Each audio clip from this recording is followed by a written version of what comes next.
Welcome to the Arena Decklist Podcast. I'm Jerry Thompson. Here with me, as always, is Brian Gottlieb, and we have some Zendikar Rising previews. Thank you. Finally, standard rotation. You're coming. Not soon enough, but it's happening. Yeah, maybe we can strike some kind of Faustian bargain to accelerate that a little bit, because it's long overdue at this point, and I can't tell you how excited I am. And these two cards did a good job of kind of priming us, let us know what we should be looking for, and I think they're quite good. Well, at least one is quite good. The other one is, well, remains to be seen, but we're going to get into that in just a moment. Okay, I'm curious to know which one you actually think is good.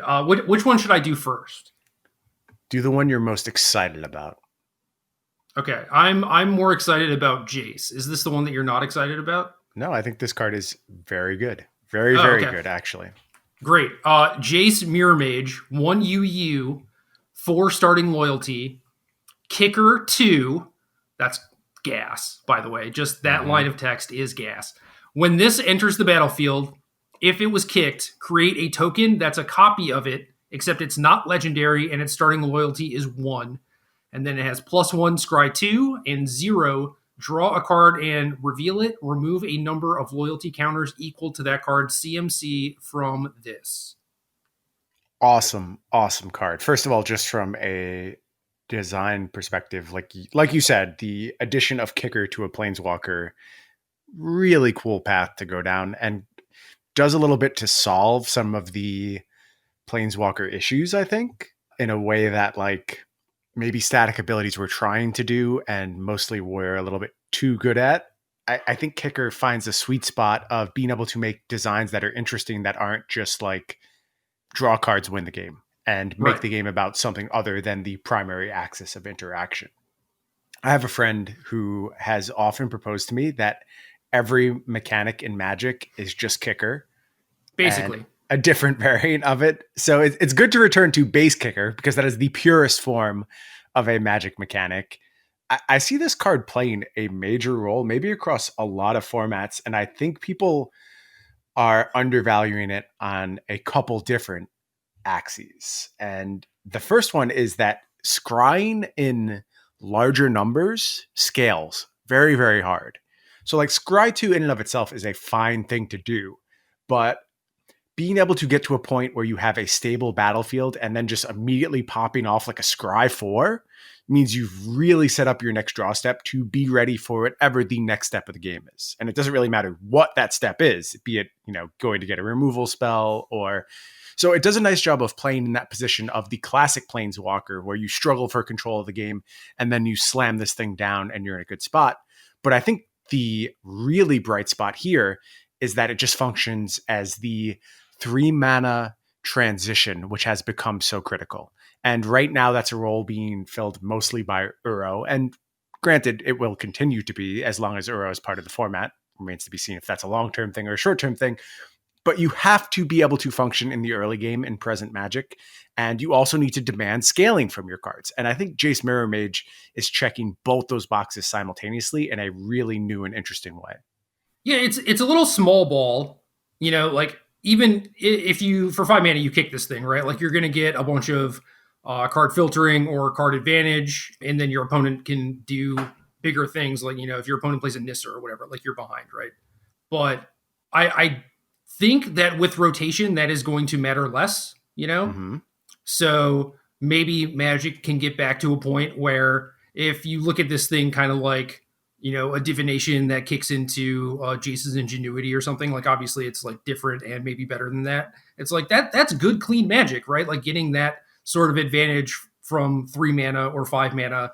And that's kind of where Jace fits. And yeah, obviously adding kicker to this is super nice, because the 3 mana planeswalker slot is well, do we make them busted, or do we make them just not have as big of an impact as the 4 mana cards, so that when you draw them later on, they don't really do a whole lot. And this kind of fixes that by having kicker. Yeah, exactly right. Also, these two cards working in concert with each other when you have 2 copies on the battlefield, the scry 2 draw card setup, getting that as your planeswalker, that's the payoff on your planeswalkers. Every turn you get to scry 2 and draw a card. And I'm simplifying things a little bit. You can certainly have scenarios where you don't have enough loyalty to do that setup, but I think it's mostly going to work out in your favor if that's what you want to do. Right. That's a really good baseline. And then there's like the half fail case, which is not something we're used to at all assessing with a planeswalker, because you do this thing and then they answer half of your Jace. Well, you still have like the other portion that is continuing to accrue a smaller advantage, but also bridging you to like the next Jace, if that's what your deck is set up about, or whatever your transition into the ultra late game is going to be it Uro or any other of the powerful end games we presently have. So that is something too that I don't think people are going to understand until this card is in play. In much the same way we just saw Teferi, Master of Time, be a really challenging card to assess in a vacuum until you put it onto the battlefield. I think Jace Mirror Mage does the same things because we just haven't seen anything like this before. And especially that half fail case is going to be something that people are not factoring into their value calculations right now. Yeah, I think it's easy to look at this card and just be like, well, it doesn't deal with anything that's on the battlefield. It doesn't protect itself. Like, how could this possibly be good or great or whatever? And I think the fail case of just its cycling is completely fine, but a lot of the time you're going to be able to get a card off it and then they still have to attack it. Or if you kick it, you're going to be able to get like, 2 cards off it or whatever. I think that makes it probably better than people are thinking it is, where it's just like, this 3 mana Personal Howling Mine or whatever. Like that sort of card looks to me like a sideboard card, right? Like obviously Narset saw main deck play a lot of the time, but there were also a lot of decks that used it specifically as a sideboard card against control decks when, say, you're playing like Is It Phoenix and you're playing against a bigger control deck and you need some sort of card advantage engine. This is going to be the perfect sideboard card for that. And if nothing else, that's such a good point. Yeah. If nothing else, it will 100% see play in that role. One of the things that I think has fallen out of favor in present standard is that kind of switch up in the post-board games in these control scenarios. So like previously in something like a Soul Time Mirror, you might look towards a 2 mana or 3 mana small ball value engine to have a persistent advantage if your opponent's deck isn't one that can get on the battlefield and isn't one that can challenge you early. Like that's just the way we always played those matchups. Original Jace even is like the first example of that. Like you're not being challenged on the battlefield. Just go ahead and generate some small advantage and you can do it out of the sideboard a lot of the times. But that's not something we really do anymore. And part of that is because the 3 mana Planeswalkers were so powerful. It's like, I don't have to do small ball my 3 mana Planeswalker. I can play Teferi and invalidate half your game plan. And then Narset doesn't do the persistent advantage thing. It's really more of a lock piece that has a little bit of card advantage stapled on. So certainly is more powerful in a lot of situations. I'm not trying to say Jace is better than Narset. They're just very different cards. And I think Jace is more akin to a classic version of the sideboard transitional plan and thing that can really punish an opponent who isn't willing to press you in the early game. Yeah, definitely agree with that. And then there's the scenario where you have Jace in like the Simic decks when Eldraine first came out. And granted, those decks had Oko or whatever, but it's like Jace in a deck full of creatures, right? It's like this, This is a thing that gives you a threat against control that doesn't just die to sweepers, or most sweepers at least. There's still things like Storm's Wrath or whatever. But then if you ramp into it like Paradise Druid, Uro, whatever, you have some blockers and you get to kick this and start accruing advantage that way while you have your creatures kind of holding down the fort. Like that's another way that you can use this card. And it also seems quite fine there. Yep. And let's not forget Joel Real is still around, which is a card that you and I were both pretty high on and hasn't really done the job it was supposed to do. Again, because of a lot of the other constraints in the format, all of which are going to change when we get to rotation, which is very, very important to keep track of. But I love this card in combination with Joel Real. And it does that like bifurcated game plan really well, where it's something that can scale into the late game, but also you get that early pressure. So it's pretty easy for me to see, small ball's not quite the word I'm looking for, but a fair-ish Simic deck that's like Brazen Borrower, Joel Real, Jace, and just relying on good value creatures and card advantage. And all of this feels a little silly when Uro's around, but number one, we don't know how long Uro is going to be around. Number two, we don't know what mana looks like, which I think is something that's being slept on a little bit right now. Yeah. Like if Uro becomes much harder to cast, that's going to be an issue as well. Not to say the card will ever disappear from the metagame, but it might have to be in very specific situations. So we'll have to see how all that plays out as time goes on. There's always going to be like Thornwood Falls or whatever, right? Some Right. sort of Simic tap land. Right. And like you can work for it. I mean, Uro's too good that nobody's going to work for it. Like it's just going to be around, but it's hard to understand how much of the metagame it will occupy. And then there's always the possibility of banning, which, you know, that's something we have to keep in mind all the time these days. So I'm not going to discount that either. Yeah. Interesting point about Joel Rail, because my mind defaulted this to like the Dark Confidant reveal. And this actually just says draw a card and reveal it, not like reveal the top card of your deck, blah, blah, blah. And that seems very specifically pointed towards Joel Rail. It does. It's a weird wording. It's not what I would expect the words on this card to be. But I guess with Jace, it makes a little bit more sense, right? Like this is just what Jace does, draws cards. So yeah, just this is one of the cooler cards I've seen in a while. It's not like a lot of the wow factor in present sets is tied up in, wow, how can you make this card? I don't feel that way about Jace Mirror Mage. I'm just like, wow, this is a really smart application of the Planeswalker card type and should do interesting things in the format.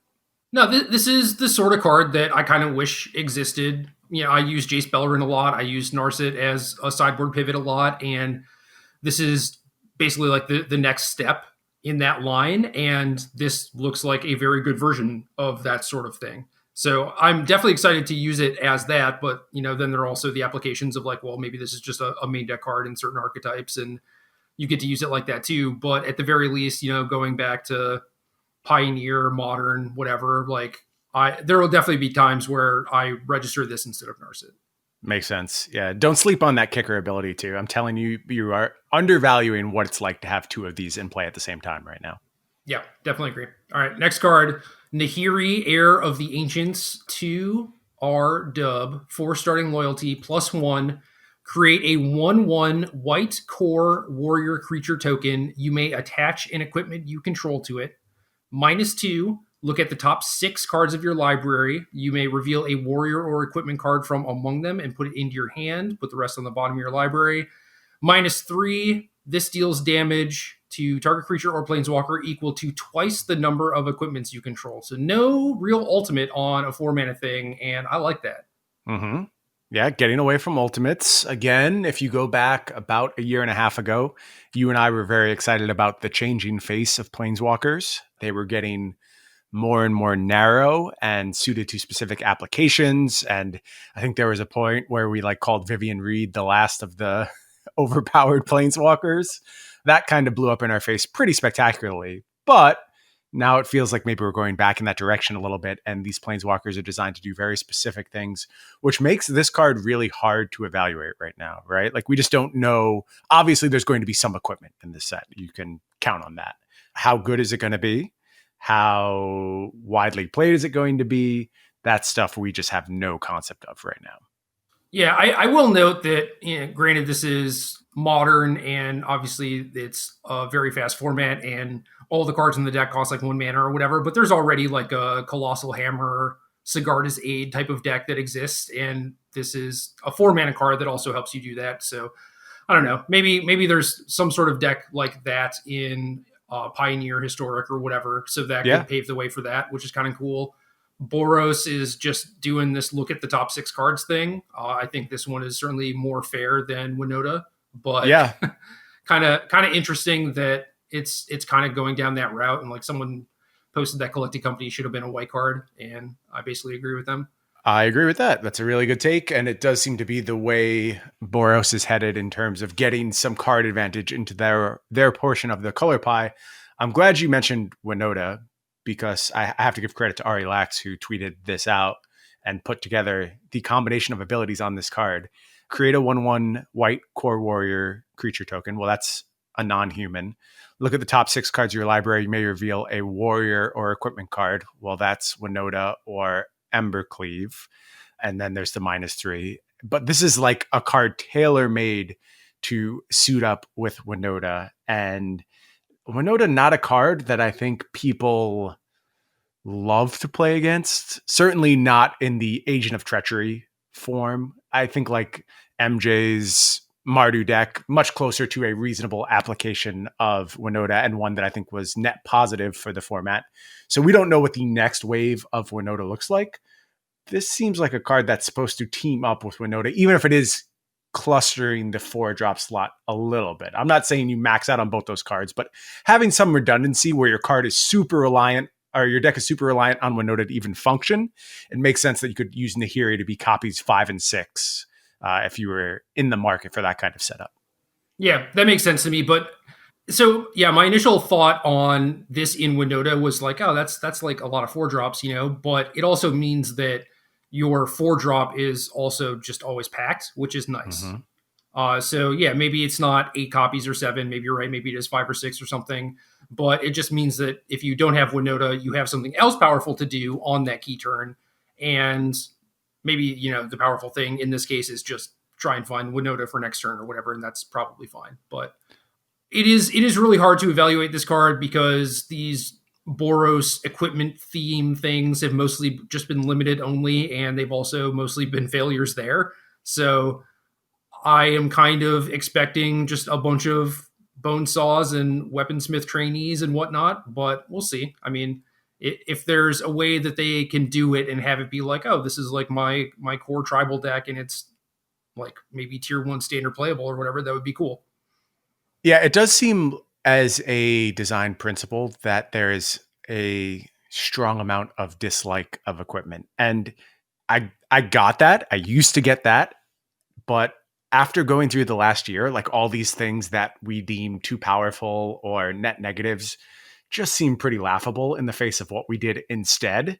So a lot of my concerns about things like equipment or, I don't know, quality 1 mana removal have very much vanished under the weight of Fires of Invention and Wilderness Reclamation and Oko and all these other absolutely bonkers cards. So I am more inclined to give equipment a fair shake this go around. It does seem like we're making things more about creatures and upgrading creatures and a little bit of combat, maybe meaningful combat, rather than just like combat to spin the Winota wheel or something like that. That's something I could get really excited about. So you mentioned Embercleave too, which kind of means that whatever sort of fair-ish equipment thing that they're trying to plan probably isn't going to come to fruition because you have to plan around it, Embercleave existing? Well, it's just like, what are you going to do? You're going to get maybe like Flayer Husk or something like it, Bone Splitter or whatever, and you're trying to do these cutesy things. And it's like, well, one of the games you're just going to find your Embercleave, and then the rest of your stuff that you're doing doesn't really matter, I don't know. Embercleave never really entered my mind as an equipment. It was like, okay, yeah, maybe you can Stoneforge for it. Technically, it's an equipment, but it's just a fireball, right? And it dramatically goes against whatever sort of game plan Nahiri would try to have you be doing. Sure. Okay, I see what you're saying. Like Nahiri mostly ignoring the equipment clause or the +1 you may attach an equipment and just like going into Winota and finding either Winota or Embercleave makes way more sense to me than it doing like Bone Splitter fair stuff. Yeah, so it's almost a little sad in that it just Yes. gets roped into the same things that have defined, the broken style archetypes of the past year, like Embercleave setups. And I don't know. I want to be more optimistic about the card. Maybe now isn't the time for optimism. It just seems like the right way to approach this, though. Like, this is the chance to solve problems. So I'd rather go into it thinking, okay, this problem probably is going to be solved, rather than preemptively writing off the chances of these things to be anything other than just vehicles for the brokenness of Throne of Eldraine to flow through. Yeah, I mean, I think that there is a world that exists where, like, oh, here's all this cool, sort of fair equipment stuff that you can be doing, and you can make a deck out of it, and it's solidly playable. But then a lot of the games that you're playing, doing your fair thing, you're just going to find your Embercleave and like one-shot your opponent. So it like, I'm not saying that those things aren't going to exist. I'm just saying that like Embercleave is going to ruin the fun of the fact that that would exist. Yeah. Easy mode. Easy mode isn't always fun. It can be fun. Like, I think there should be easy modes in Magic. I think they're an important part of Magic, but you usually want to work a little bit harder to put together these cool synergies. Right. It's like you're in this tense, limited game or whatever, and you have to figure out these intricate combat scenarios, and then you just draw a falter and kill your opponent or whatever. It's like, Right. oh, okay, like I put that card in my deck for a reason, but it did take the fun out of actually solving that puzzle.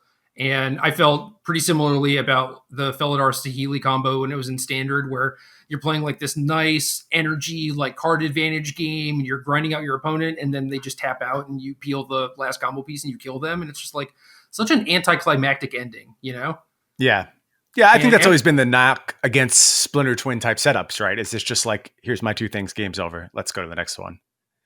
yeah, I mean, well, Splinter Twin I think was a little different because originally it was just all in on the combo piece. But yeah, when it started becoming more of like a tempo deck, more of a fair deck, and you were playing this nice game and they peeled Twin or whatever, then it kind of sucked.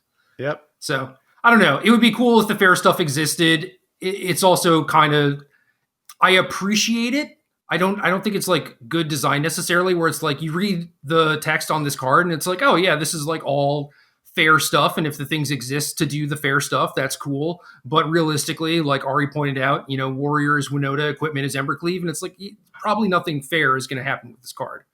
So yeah, very hard to do sad. better than those two together. How often do you think the -3 is going to be activated for more than like, oh, I happen to have an Embercleave in play already or whatever, It doesn't seem like it's all that useful, but we don't know what equipment looks like. So, I mean, that clause made me think like, well, is there something like living weapon in this set where you just want to load up on equipment and your equipment is also your like army at the same time? Because that's pretty interesting with Nahiri. Like that's a fair application that gets me pretty excited. Again, it's still going to top off probably at Embercleave if that's a real thing, but there's something cool about that. Just having this army and then this is your removal spell on top of it, as well as your source of card advantage. Like a mid-range Nahiri deck based around good, solid living weapons would be something I'd be really into. Yeah, that would be sweet. I don't know like the lore behind that, or like living weapon itself doesn't really make a lot of sense as far as like germs on Zendikar or whatever, but I don't know. Look, if the last year has taught us anything, it's that we are all vulnerable to germs at all times. I think we should be aware, although this sounds really dumb because I know very clearly that this is not a germ we're presently dealing with. But still, you get what I'm saying. I still got the joke, yes. Okay. All right. So for Zendikar previews, those being 2 cards, I think that's a good way to start us off. It's not like, oh, the set is obviously going to be bomb. I mean, the kicker on Jace is not just exciting because it's kicker on a planeswalker. It's just like kicker is in the set. So that's cool. Love that makes kicker. me happy. And these 2 cards aren't necessarily like the chase rares in the set or whatever, but they are doing interesting things, which makes me think that the set is going to be interesting. So these cards make me want to see more previews. Yeah, I've always said over the past year of strife and difficulty that we've had, the cards remained interesting. Like every time we sat down to do one of our preview shows, it was like, this is something I was excited about, something I could talk about for a long time. My concern was never that they were running out of interesting ways to make Magic cards. Everyone at Wizards is very good at doing that. They just missed on the power scale a little bit. So if Magic cards continue to be interesting, that's all I really ask for. I think the most I struggled through preview season was Ikoria, just because I couldn't grasp like what sort of effect really Companion was going to have or Mutate was going to have. Like the entire set was just like fake Magic cards, basically. It was just stuff that was all really hard to evaluate for the most part.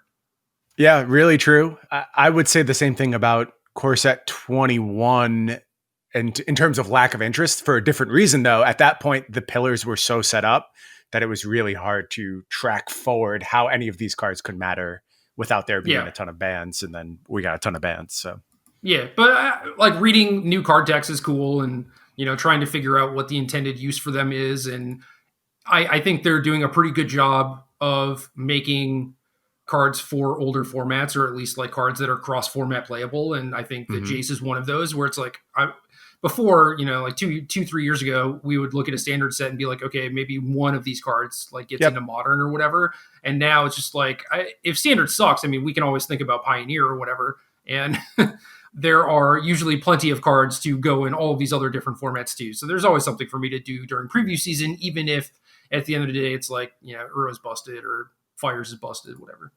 Yeah, every set since Modern Horizons has been Modern Horizons. So there's always that to go back to. Yeah. No, that's definitely true. So obviously can't cover a whole show on 2 preview cards alone. I mean, we could probably do it if we tried, but Yeah, I'm sure. Field of the Dead also got banned again in Historic, so we can talk about that a little Yeah. bit. Yeah, let's talk There- about it. This was a tough one to swallow, Jerry. I have to be honest with you. What? Why?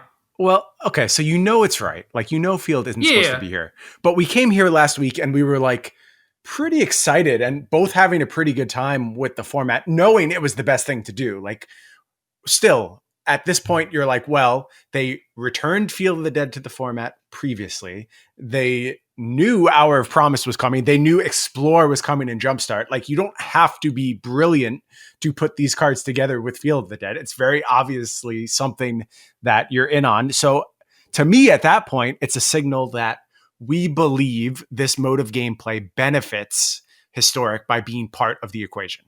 Like, Right, but we're also thinking like it doesn't, But yes, everything pointed to them probably not banning it again. right. It just seemed like they had made up their mind on this card because you brought it back in the face of just very, very powerful evidence that this could be a meaningful thing in the format. So I make the decision to be like, well, I'm on board with that. If that's the way you want to do this, I'll figure this out. I will work to figure out the best field deck. I'll spend all of my wild cards putting these decks together and spend a bunch of time playing and get to the point where I feel like I have something really interesting to say about the archetype. And I'm getting ready to write a full article on it with like a detailed sideboarding guide.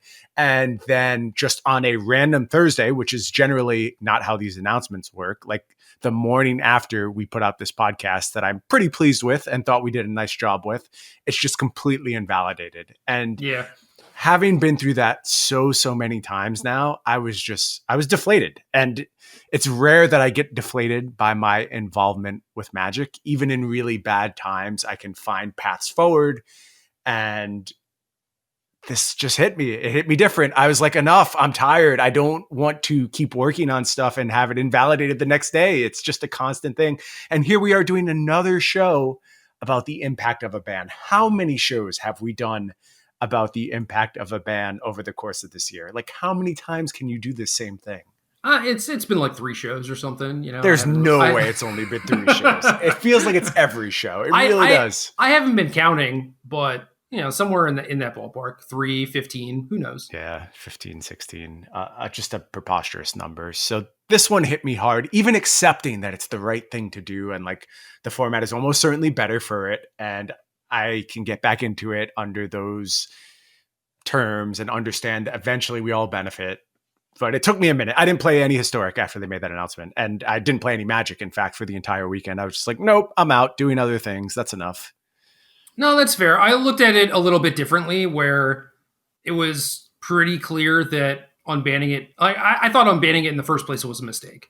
Same. It was just like, okay, yeah, they banned that card. Cool, that makes sense. Like this card is like kind of busted. And then they started coming out with, like you said, Explore, Hour Promise, whatever, and things are just getting worse. And it was sort of masked by the fact that Wilderness Reclamation was still legal, so people were playing Teamer Rec, and they had Field in their deck, but it's a Teamer Reclamation deck, right, Brian? So that's clearly that's the what problem. we called it. So yeah, and I knew that it was going to get banned again eventually, So I don't know. I didn't make any assumptions about where I assumed that their thought process was, and like their thought process and their feelings on it can change, right? Yeah. So maybe they did release Hour of Promise and whatnot, assuming that Field needed the help or whatever. And then it was like, oh crap, actually no, this is like a little too good. And they're allowed to change their minds, But I agree. There was also a period in there where people were playing a lot of bad stuff in their Field of the Dead decks.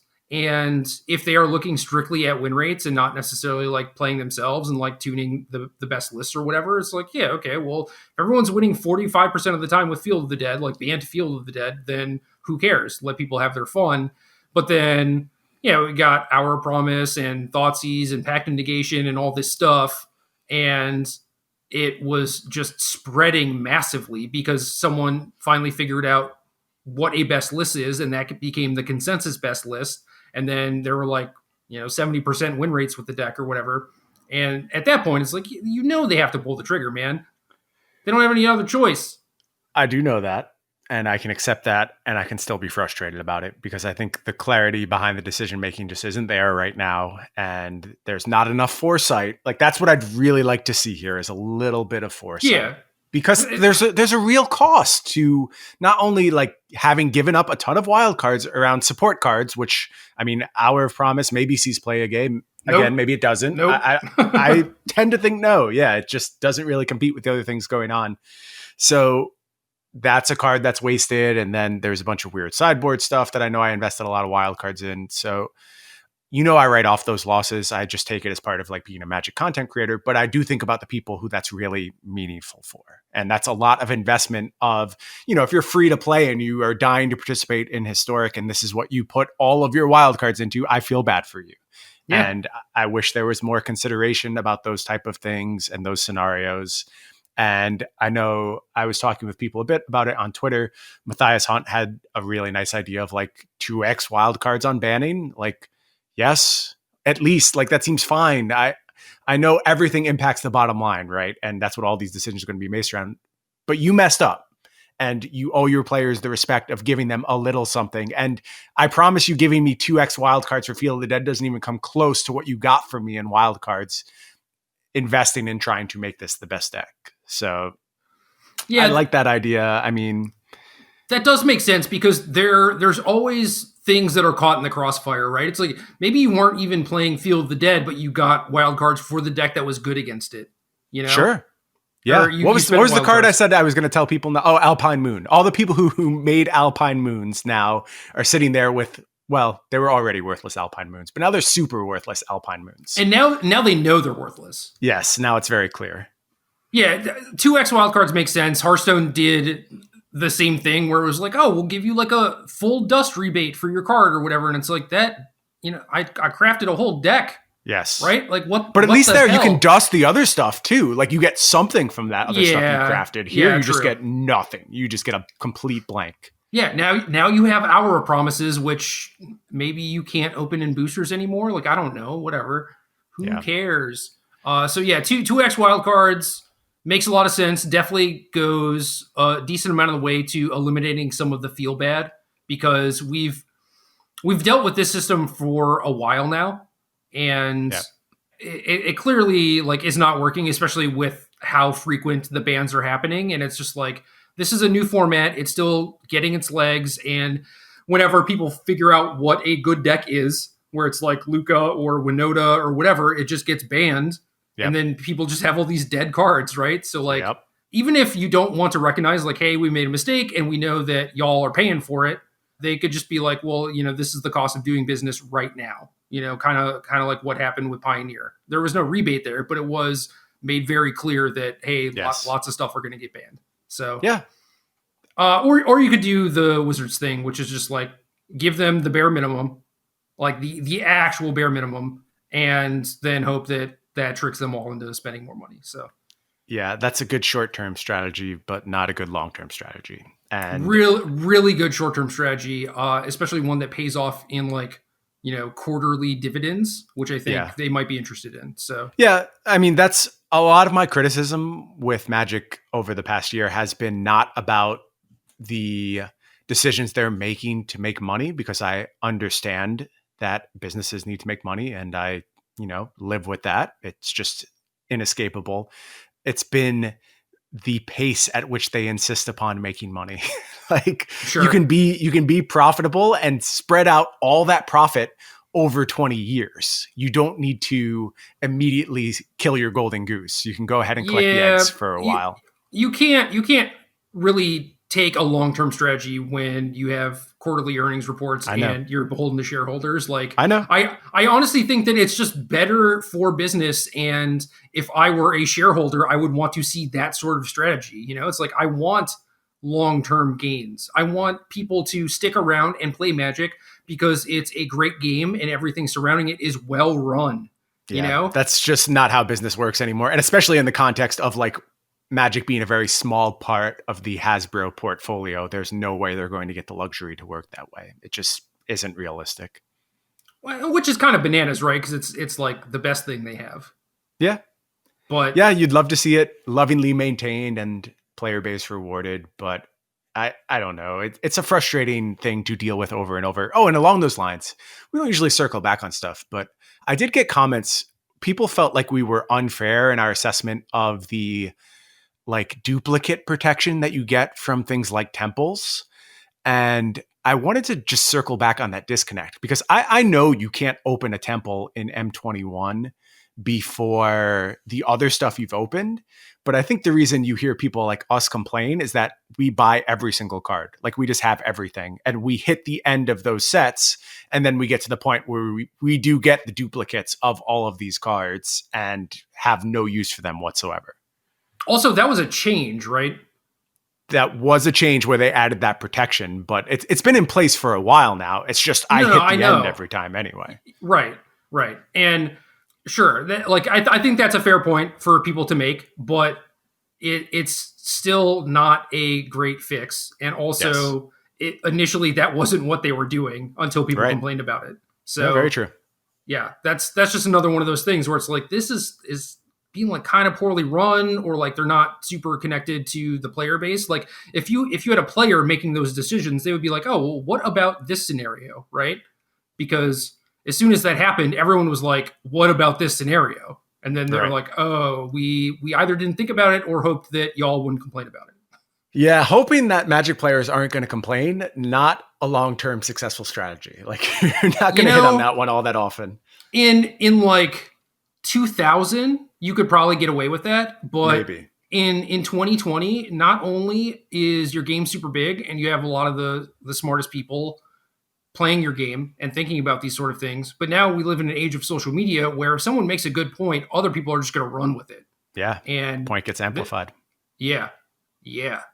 So I don't know. Try and play around that stuff. Probably would be my take. But with you, more long-term planning to keep people invested forever. I want everyone to play as Magic for as long as I have. I want there to be 25-year players being added to the game right now, and I think tons of players are being added to the game, like at a higher rate than they've ever been added before. And my concern is they're not going to be here for that long. That's the thing I keep going back to. The retention rate is probably way lower, but I also want to point out that I think that WotC wants those things too, like Wizards as a company and Wizards employees. You know, yep. I agree.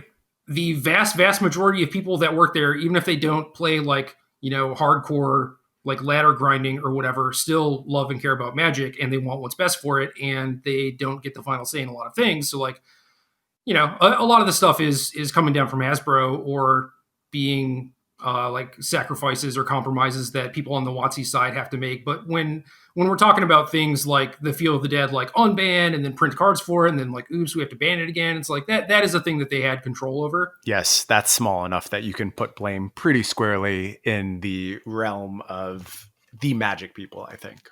Yeah, and I don't know, like obviously it's been a tough year. Again, I like the fact that they took shots, and I think that a lot of them were shots where it's just kind of like, you know, really, like you thought this would be fine. But some of them are like, okay, you know, I understand how you thought that this would be fine, and it just didn't pan out.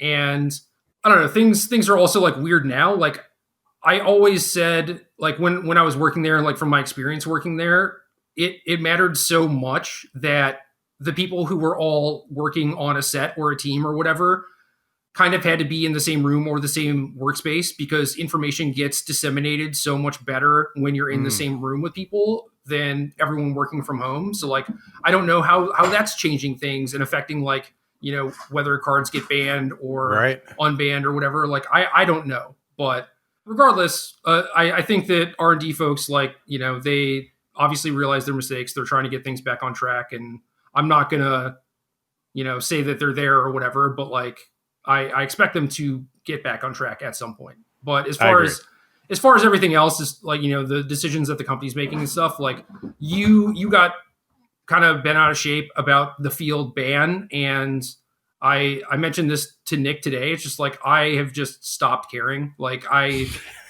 don't have the mental bandwidth to devote any sort of emotion whatsoever to the decisions that Wizards makes or the results that occur from them. I just can't do it. So if they do something stupid, I'm just like, yeah, cool. I am envious of your discipline in that regard. Like, I know I It's should not care less. it's not discipline, it's rock bottom. There's a difference. Don't you have nothing to be envious about. Okay. I guess get I'll that. take solace I in your get that misery. the grass is greener. The grass is greener, dude. I get that. And you know the reason why I'm here. It's because I've been burned so many times, right? It's like I want to be emotionally invested. I want to care about these things, and I've just been beaten down so much that I can't anymore. So Yeah. I don't recommend being envious. Yeah. I guess there's still just a part of my heart that expects better. And that comes from respecting the people involved. And No, of that's the course. thing we always circle back to is just like, that there's the capability to be better. And like you said, you believe that they will continue to get better and they're learning from mistakes. And all the lag built into it is just so unfair. Like it's such a hard thing that they have to deal with. They could see this mistake play out and you're like, I can't do anything about this for a year and a half. I can't imagine what that feels like. Like if I mess up something on this podcast, I'll stop the podcast and we can have Connor come in and edit it so I don't sound like an absolute clown. But you mess up in Magic and you're like, well, I guess I'll get around to that next June and then we'll try and fix this problem. Yeah, we mess up like 1 in every 20 podcasts or something. So that is true. We're pretty good. You hear mostly something resembling a live cut, but it's nice to have that parachute, right? Like if you ever jump out of a plane and you're just completely off the rails, it's always good to go back. Well, yeah, I think if we didn't have that, we'd probably be, more nervous, which would then cause more errors, right? Right. But, yeah, that's why when we have guests on, I always emphasize the fact that like you can stop, you can mess up, don't feel like you have to nail it. Yeah, and our guests have mostly been good too. Mm-hmm, for sure. And I only say mostly to like cover our ass because I can't remember one that had a lot of like stumbling blocks or whatever. Just Cho, but Cho's generally terrible anyway. So I think that was more of the problem. Right. Yeah, that makes a lot of sense. If he listened, he'd be really upset by this. He does still listen. He doesn't play a ton of Magic, but I know that he listens to at least like every other episode. So okay, we'll see if he catches this one. Anyway, we can talk about the actual format. Yeah, let's do that. I do want to check in on Historic because I eventually got over my mood and have been back in the queues the last few days and have some opinions. And I'm interested to hear your opinions as well. No, cool. Yeah, one last thing, actually. I just want to say that the only reason that I wanted to like talk about you being like upset about it is because like I was surprised that you were upset about it. I was like kind of surprised that you were still emotionally invested. Yeah, I mean, some days things just hit you different, right? Like you don't know what you're signing up for. And that day I was just like, I didn't write this week. I was frustrated. I was super frustrated and I just took some time away. And obviously I've gotten to a better place about it now, but it's just weird. Emotions are very, very challenging to both describe and understand. And this one hit me in my emotions. So. Well, dude, even if you do understand it, it's not like you can control what your gut reaction to a thing is going to be, Yeah. And good point. It's tough when it's tied up into your job and your job was, I'm going to spend a week working on this thing and, put out like this banger of an article, something you can be proud of. And then you just get gutted. So, yeah, I think it's too that I generally don't write in that style. Like I'm not the deck list guy. No, I know. I know. Maybe a deck list guy, but not a guide, like sideboard guide, go really in depth into one archetype. Mine is more explorations and thinking about frameworks and things like that. And I like that. But when I have something that I feel really strongly about and I'm like, okay, I actually have this metagame nailed and my deck is very, very good. It's nice to be able to provide that kind of content once in a while. And and you're like, really, this was the one time? Come on, guys. Give me another week or whatever. But I guess they needed enough lead time for the Players Tour. Yeah. I think I'm also a Field of the Dead guy. Like I just made a lot of money with Field of the Dead and it was very kind to me. So I have a long standing attachment to that card. Yeah, I like it, not because it made me a bunch of money. It could have if I was like also playing in those tournaments, but it is something that I definitely enjoy doing. And when you combine the two, like you're making money and having fun, golden. Good place to be. Anyway, actual format time. So Field of the Dead is banned and that doesn't dramatically change a lot of the decks themselves as far as there weren't like decks that were only prominent in the metagame because they beat Field of the Dead because nothing really beat Field of the Dead. So, you basically remove Field of the Dead from the format, remove those decks from the format, and whatever was there is still there, except now maybe they have actual sideboard cards instead of Alpine Moons and Virulent Plagues.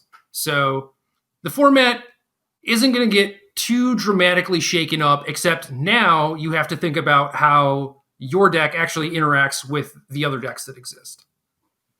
Yeah. And I still think a ton of the interaction in this format is going to be based around Thoughtseize, especially in post sideboard games. Like, it's such an important tool to have access to. And I think all of the other decks need to have realistic plans to be Thoughtseized regularly and be able to withstand that. And the best decks in the format very, very much do. And I think there's just ways to hard target being Thoughtseized as well, which I expect to be a very good starting point for this format beyond the really, really powerful outliers, which still exist. First in my mind, Phyrexian Tower. I mean, that just, the more I play with this card, the more it feels like the standout card in the format above everything else that exists. This was a card that saw play during Saga Block. That's a good sign. It's very good. It's a lot easier to get value from it now. And there's also not everyone else doing the same stuff with like fast mana. So I am baffled by the inclusion of this card into this format. There's also like better Yawgmoth's Bargain that exists as well, which is a weird thing to say considering how good Yawgmoth's Bargain is. But in a lot of contexts, you'd rather just have Bolas's Citadel and you're off to the races as soon as you have that card. And it's often challenging to lose when you find your Bolas's Citadel. If you have Wolfstrider in play, you're basically like some preposterous percentage to just go ahead and win the game on the spot. And that has to be the starting point for this format. It feels like both the best combo deck and a very reasonable fair deck, as well as a good Thoughtseize deck when it needs to be. And that's just checking all my boxes right now.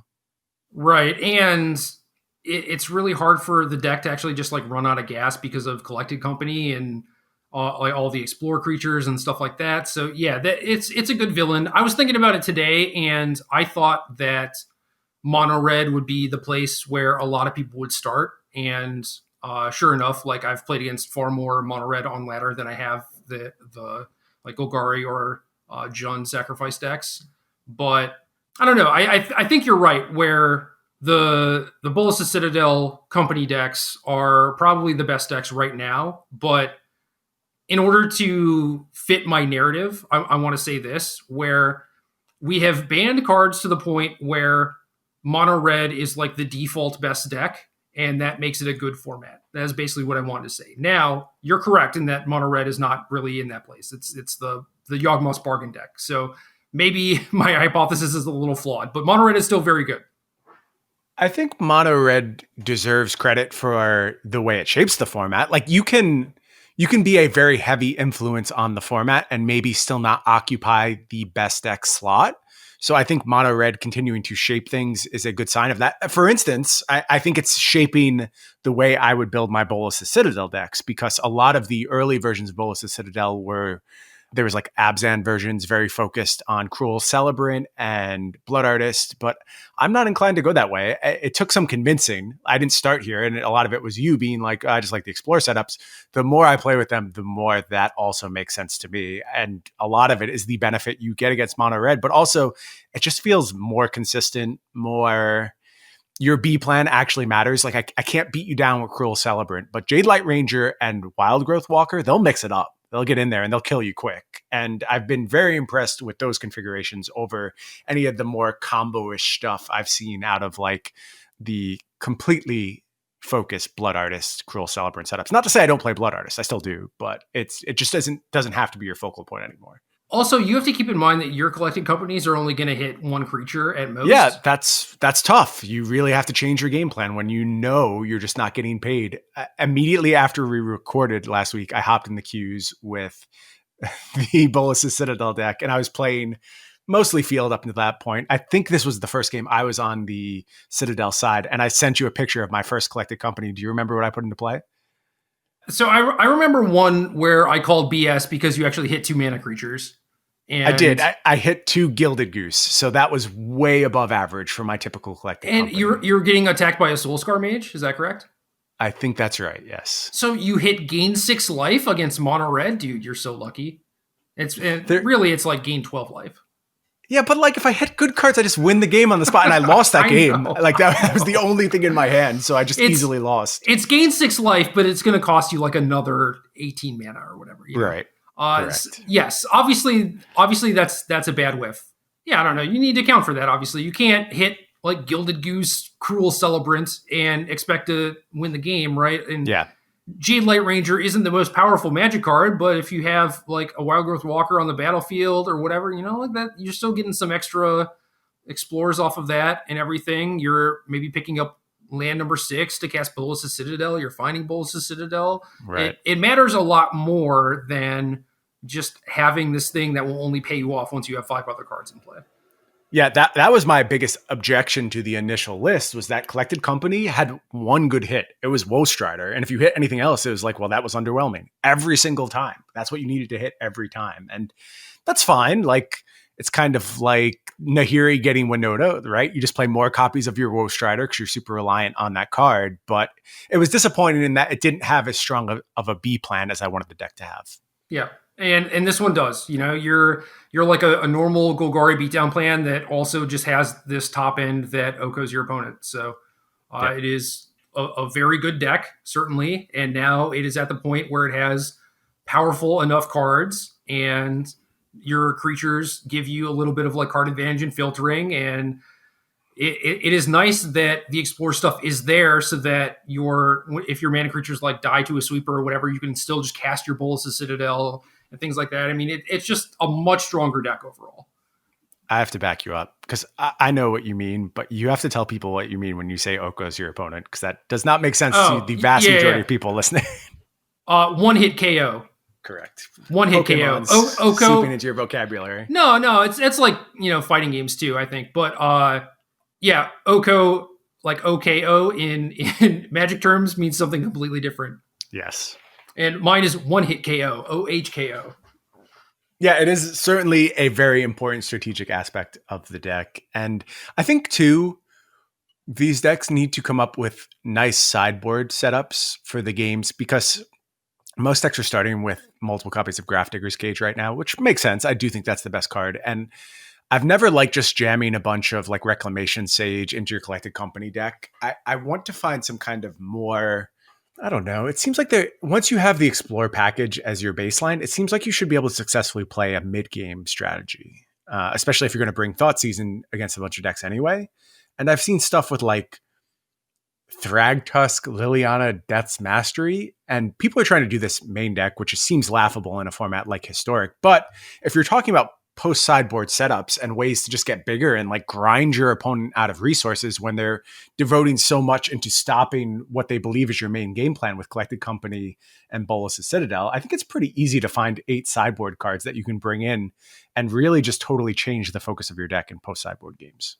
Yeah, I played Band Company in 1GP, and my sideboard plan usually involved taking out some number of Collected Companies because I was becoming a different deck post board. And like my main deck was set up to do that too, because I like Jace Vryn's Prodigy and stuff like that. And then you would end up with more spells or whatever. And I don't know, to the Reclamation Sage point, I agree that you don't want Reclamation Sage specifically, but there are things like Thrashing Brontodon that do that job and are just fine bodies. But obviously it depends on what kind of deck you're playing against. Yeah. Yeah, you just need to understand your roles. That's something I preach a lot when it comes to sideboarding, like try and figure out how you're approaching each matchup in not only card, but also the way the games are routinely going to play out, like how they're going to end and how you're going to get through that mid-game phase, and then weigh all those options and just get to plans that work. And I have a feeling a lot of times those plans are going to look a lot more like just a fair Collected Company deck, or a fair non-Collected Company deck in post-sideboard games. So against mono red, I would assume that you take out all the Citadels, yeah? Yeah, I would, for sure. At least like the burn heavy ones, you know, like if they're more mid-rangey and don't have as many lightning bolts or whatever, and they're just trying to play like, you know, chonky creatures or whatever, you might want that late game push. But against the burn heavy ones, I imagine you cut those, and then it's like, okay, you got some slots to play with as far as including spells. You know, you don't have to warp your entire deck around Collected Company. And then against control decks, obviously you want the Citadels, but you also want Thoughtseize. or Mm-hmm. something like it, which means that you probably are shaving Collected Company, and then you're probably talking about shaving some mana creatures too, because you're just going to get caught up in sweepers anyway. Yeah, So that's the awkward tension. I might be more inclined to shave on the Citadel side of things, just because having access to instant speed play is so important against those control matchups. But a lot of this depends on like what creature base you actually end up with and how high you can get your creature quality, because you need your creature quality to be what is carrying you, not the fact that you're playing towards a Citadel setup in that scenario. right, yeah, that's fair. I guess I would look at it like it depends on what your actual game plan is. Like if Right. you are trying to fade sweepers by casting Collected Company after they Wrath of God you or whatever, I think that's fine. But you can also do things like, not whatever 4 mana Liliana you were talking about or whatever, but like Oh, some that's sort of 5 mana Liliana. It goes even deeper than that. Oh, it was the Death's Majesty. Yeah. Oh, okay. I think you said Dark Realms or something. I don't know. Whatever. Bad Liliana. Got it. Yes. I would be more inclined to just like cut the companies, play Thoughtseize Citadel, and then some sorcery speed thing that lives through a sweeper that is also a threat. Okay.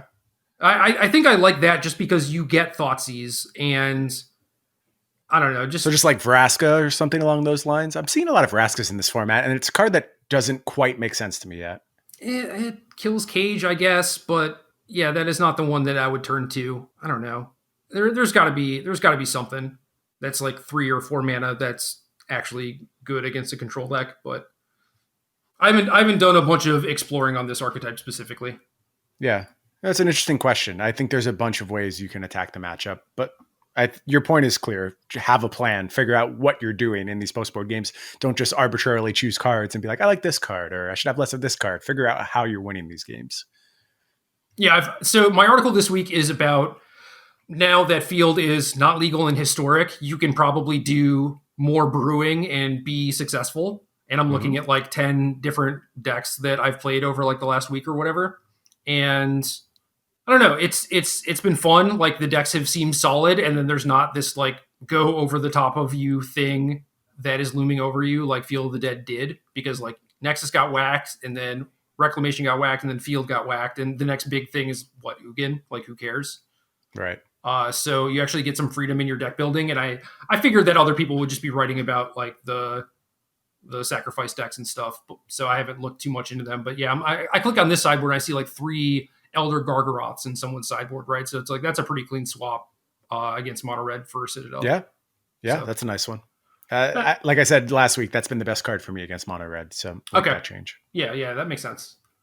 So yeah, I'll look into that somewhat. I'm sure that there is something, because I'm just starting to get to the point where I'm pretty sure if you quizzed me, I could tell you whether or not the card was legal and historic. That's a very challenging place to reach. So the fact that you are even able to do that shows your devotion to this format. I'm not there yet. I'm getting close. Okay.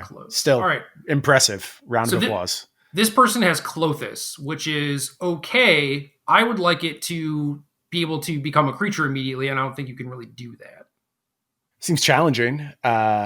Thinking about what else that controls on the opposing side. Probably good against like the Croxa decks that are starting to pop up in pretty large numbers. Yeah, and it's like okay if you get to play a long game against mono red. It's fine against any Citrus Supplier deck.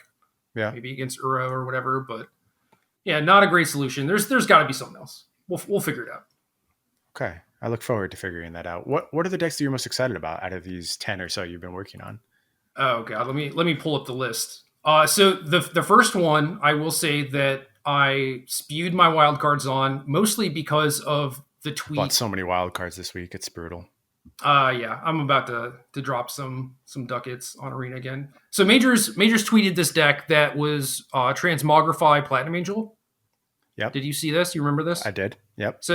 So Platinum Angel getting into the trials to make you not lose, and then it has Pact of Negation and Chance for Glory.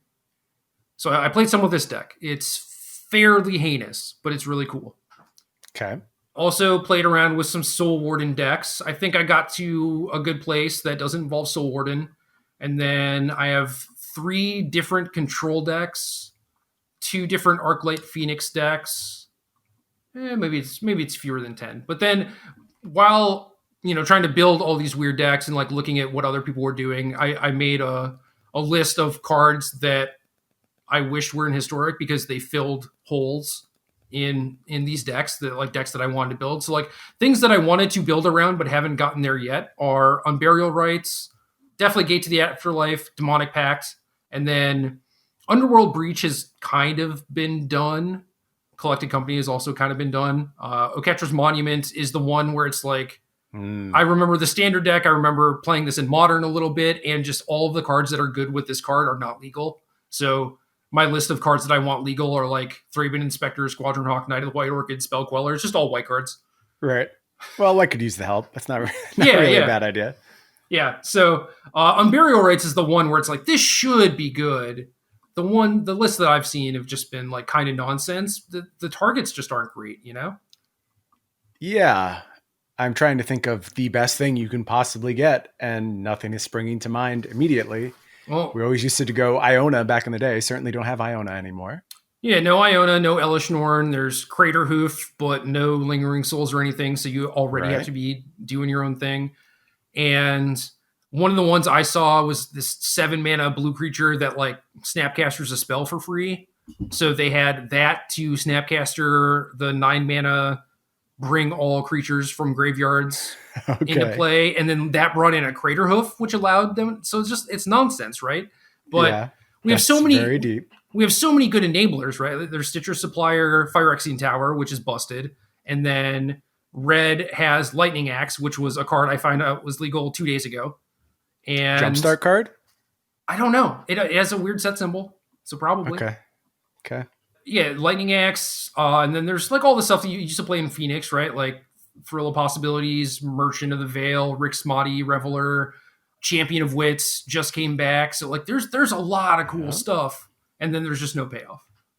Have to keep a close eye on that one. I feel like you have to end up with the payoff at some point in the future. Like you just are going to make a big creature that we can successfully reanimate.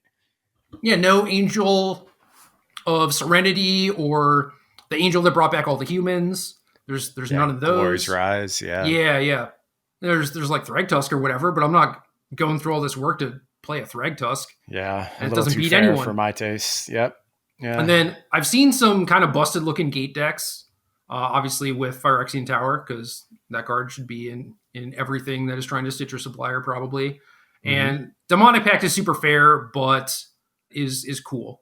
I even though I spent like 20 wild cards on this stupid Platinum Angel deck, Majors, I'll still spend some wild cards on Demonic Pact because both of those are pretty fun. I played against a Demonic Pact Doom Foretold deck last night, and my opponent lost 2-0, and both times they lost to their own Demonic Pact. Just the you lose the game mode of Demonic Pact. That's not great. I feel like you should be able to build around that because the format is huge, but... Yeah, I mean, they had like Final Payment and, like I said, Doom Foretold and plenty of ways to theoretically be able to get Demonic Pact, but I was also playing Control, so I was pretty happily letting them resolve Demonic Pact, sticking like Narset to shut off the card draw. Dude, that's messed up. Yeah, it is kind of messed up. What's your Control deck look like? Because I built a blue-white one, Jeskai Cycling, and then a Dimir one. Working straight blue-white right now. I'm not over the moon about it, but I am winning with it. It's fine. My main thing is like, how far down the Pact of Negation rabbit hole can you go? And I know Sam Black wrote about it today, and I tweeted at him, just like, the more I play with this card, the more I'm like, were we just supposed to be playing this card a lot more than we were as a fair Magic card? Because a lot of the setups you're trying to do are just so incentivized to go down this road. Like, dude, I played that card a lot, especially like in like block, especially when you had like Teachings and Teleria West and stuff. Sure. Like I definitely Teachings for it quite a bit. I remember that. So this is a point I make in the article where if you have a reasonably sized like sorcery speed threat, you should just have Pact of Negation in your deck, assuming you can go for it. Yeah, and that's where I got to with Field of the Dead by the end, as I was playing Pact of Negation in my field deck, and it was excellent, and it mattered a ton. And now I'm at the point where I'm playing it just as my counterspell in control decks. And I am playing Gideon still, but I'm not convinced you actually have to do that. I like Gideon. I think it's a solid card, but in scenarios where it's eating too much deck space and it's just not what you want to be doing, I think you can get away from it. And one of the things that has been true about my experience with blue-white control thus far in Historic is that Teferi, Hero of Dominaria, is very, very underwhelming unless you actually take the steps to get paid on it. And that involves playing things like Pact of Negation, where you can just jam your 5 mana spell and have some backup on your next turn. And then you get the Teferi untapped, so you can still present multiple counterspells in the same turn. So when you start contemplating Teferi more and doing like Search for Azcanta stuff, which a lot of the control decks I've seen either give up on Search or they play one copy, I think you need to go further down that route, and you need to max your sensors and cast outs and things like that to really start bringing the synergies of this deck back together and getting appropriately paid on your Teferi, Hero of Dominaria, because that's not a card that is actually outmoded by 2020. Like, yes, a lot of this stuff stands above or equal with Teferi, but it would also be a card at home in this present era. Like, it would fit on power level. Right. And it was above rate before, and now it's just more even keel. Yes, and I think people just haven't done a good enough job maximizing Teferi, and Pact of Negation is going to prove to be a big part of that.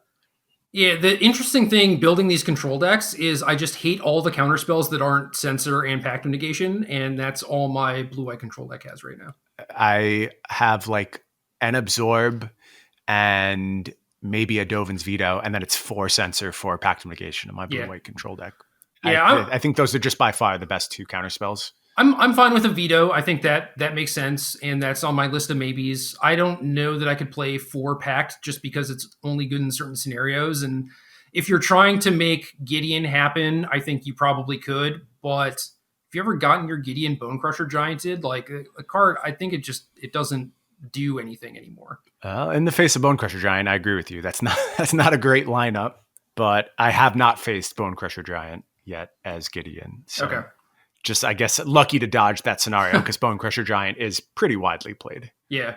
The control decks look good to me, though, because the format was mostly a bunch of creature decks, and they didn't have to actually account for, people like sweeping them repeatedly. It was like sweep you once and then make 6 2/2 zombies or whatever. Yep. And that's all they had to beat. And now you actually... are playing way more spot removal, way more life gain, way more interaction in general, and a lot of decks just aren't set up to deal with it. And like the company Citadel decks, like they just don't have a plan for post-board games, really. It's like, oh, Thoughtseize you, I hope that's good enough, and it's just not going to be.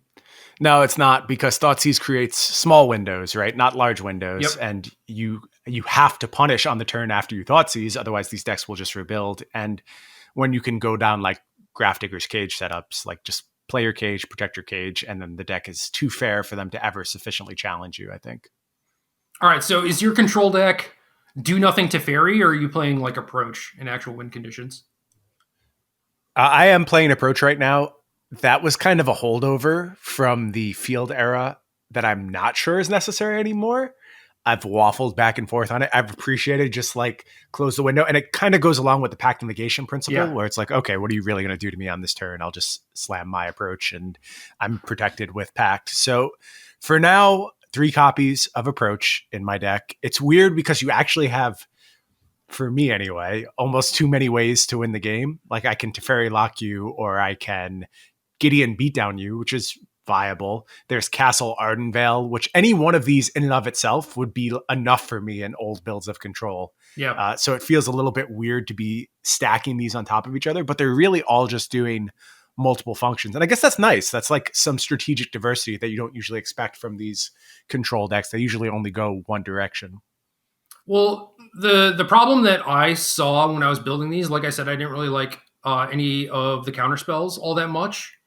And just things like Essence Scatter and Dovin's Veto are a little bit too narrow, whereas in Standard, normally the format is like, oh, well, you're definitely playing Negate or you're definitely playing Essence Scatter. And this format is like kind of more of a split, and there's not really a good solution to that besides Censor, and 3 mana for a hard counter spell is just pretty mopey in general. Yeah. And the tap out threats are all pretty good. And Yeah. Because of that, and you not having the counter magic to protect from your opponent doing something like peeling a Bolus to Citadel and just killing you, I think it means that you actually have to try and win the game rather than just completely locking them out with Teferi or whatever. I would like to get to a point where you just don't have to play win conditions, but I also have Approach in my deck right now, and I hate Approach. Yeah. I wonder if that means we're supposed to be looking at stuff like Supreme Will to just enable Approach a little bit more and play like the softer 3-mana counterspell. Do we have Supreme Will? We would, right? Yes. On Yeah. Get Remastered.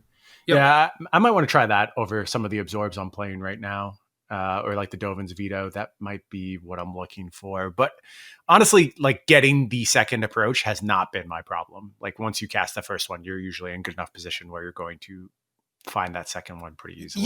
You are, and in Old Standard, it didn't really matter because the 7 life gave you so much time usually.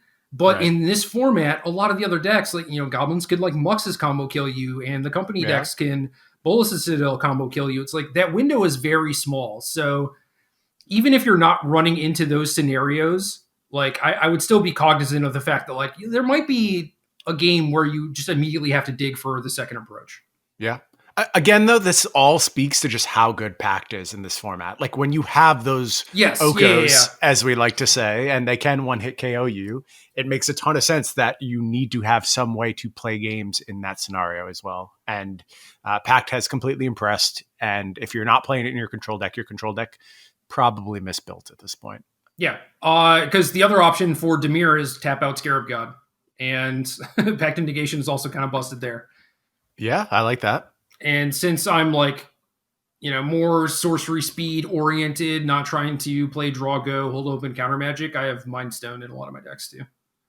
Very nice. Have you felt the allure of Grixis calling out to you? I have played against so much Grixis, Bolus into Scarab God, into Planeswalker Bolus, and I just murder them every time, and they get censored to death. Oh, yeah. They hate seeing censors so much. Yeah, I mostly just want to like Thoughtseize Innocent Blood, Divination, or whatever card advantage thing, play Scarab God and protect it. I think that is the game plan. And that's what you should be trying to do. And I don't think having more threats necessarily goes with that game plan. Okay. It's like, who do I want to bolus against? Like, who does that actually help? It's like the sacrifice decks are like, oh, you have a creature to sacrifice now. That's cool. And the mono red decks just like double burn it out of the way, or Soulscar Mage is too big or whatever, or they have Ferocidon to menace you. It's like no one cares about a random 4/4 body. They just don't. Yeah. Yeah, it has not mattered much.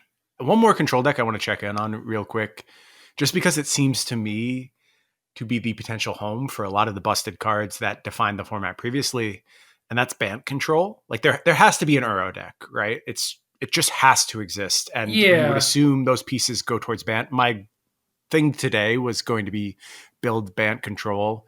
I instead fell asleep on my couch watching Yu Yu Hakusho. So I didn't get anything done. But it sounds like you got a lot done, dude. Well, I didn't even effectively watch the show, though. I just fell asleep like 10 minutes into it. I don't know. I'm falling asleep a lot to the point where I'm concerned I should probably get that checked out because I am incapable of watching anything. I just sit down and fall asleep. I'm like a 90-year-old man. I was going to say maybe you should watch better shows, but whatever. No, I love the show. I'm completely in at this point. But anyway, that's what I did instead of build this Bant Control deck. But you see how all the pieces just line up. Like Accelerating to your Wrath of God seems very good. Uro is a silly magic card and will remain a silly magic card. You can still Growth Spiral, explore whatever variant of that you want to do. And there's a bunch of powerful stuff there. I mean, I'm sure people are going to want to Sphinx's Revelation. I doubt that's what you're supposed to be doing, but maybe there's enough ramp that you can actually get paid on just being this tap out snowbally deck. I have a couple Sphinx's Revs in my deck, but okay. I don't necessarily... I think that Sphinx's Rev and Approach are in direct opposition, right? It's like Rev wants you to just control the game and then draw a bunch of cards and bury them. And Approach just wants you to cast it and then cycle back to it and like not worry really about card advantage. You have it in your straight blue-white deck? Yes. So for Bant, so I'm talking about playing like Mind Stone in my blue-white deck, right? It's like obviously I should just have Growth Spiral and Uro, and that's what the standard blue-white decks did once they had Growth Spiral and Uro. It's just they became Bant decks. And they became better as a result. And I'm not even really playing Yeah. counter magic, so it does make sense to me. But I wanted to start pure. But Yeah. it is. Yeah, I It had is. the same thinking. It's a thing that I note in the article where it's like should probably just be playing Growth Spiral in Uro. You know. Yeah, that'll be my next couple of days and try and figure out exactly what these bant lists look like, because there's a point we've harped on a bunch over the past few weeks and really for the past year. It's just like play these powerful magic cards. You're talking yourself out of them for no good reason, and Uro definitely falls under that category. Mind Stone is like Growth Spiral on layaway. Yeah, that's probably a generous interpretation. I like Mind Stone. I like it a lot. It's not as good as Growth Spiral, obviously. It's like it's way worse. But if Growth Spiral were like the only thing, I would be like, yeah, obviously you just play Mind Stone. But since it's Growth Spiral and Uro, and you don't care about instant speed counter magic, like yeah, you should probably just be playing those cards. But it is definitely possible to build with more spot removal, more sweepers to slow the game down rather than you accelerate to your Wrath of God or whatever. Big effects. Right. Well, I also, like Sam also noted that Uro plus Pact of Negation is, again, a pretty good combo. Like you're just very quickly hitting your 5 mana threshold where that becomes a live counter spell. Right. You get to do things on your Uro turns. So I am very invested in this idea at this point and believe there's probably something more powerful than the default blue-white builds. As much as I love exploring them and hashing them out, you always want to do the best possible thing, not just a good version of a good thing. Yeah, I'll start with Mind Stone and then I'll move on to better colors. Colors, better cards. Yeah, I like that. Part of the problem for me was that I could solve all the problems in blue-white and I could play all the spot removal instead of just trying to like ramp to my big thing. But even when you're playing Approach and Teferi and Pact Negation, like it just makes sense to do the rampy thing. But yeah, if for whatever reason you needed more spot removal and interaction, I think blue-white makes more sense. Okay. But also, you can't ignore the appeal of having access to Field of Ruin. I think that's an important card still in the format, even in the absence of Field of the Dead. Like, there's a lot of very good lands around. Hitting a Phyrexian Tower isn't really going to do what you want it to in most instances, but there's still stuff like Castle Lochthwain, which has been very impactful in games I've played. Yeah. Castle Ardenvale is important. Search for Escanta, obviously. I was going to say, you said Ardenvale, and I was like, no, that's not important, but I thought you meant Vantress. But yes, no. Ardenvale is important. You're right. I know better than to bring up Castle Vantress around you at this point. I will concede that I think my Approach deck is going to have a Vantress in it. Okay. Just really trying to get to that approach. But it might be worse than a Rivulet.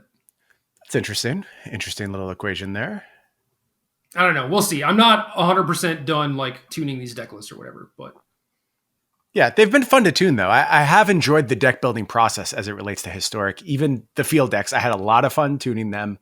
And part of that is like underexplored format. Part of that is that there's really sweet options in this format and stuff that is like, well, if I go down this route, then I have to explore this card. And there's a lot of snowballs that start in deck building that are really interesting to suss out.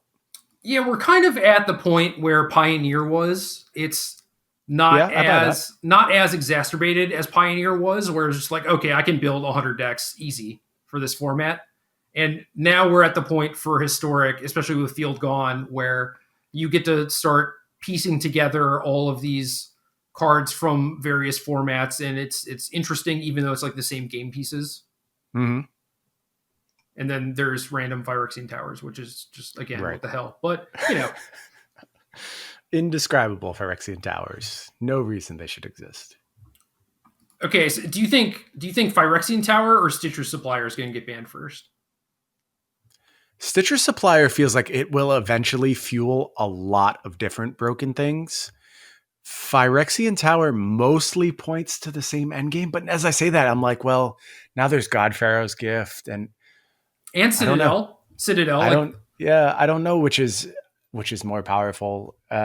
Both are kind of absurd Magic cards, really. Yeah, it'll be Tower. Tower will get banned. Not right away. Maybe after the PT and everyone plays like God Pharaoh's Gift or whatever.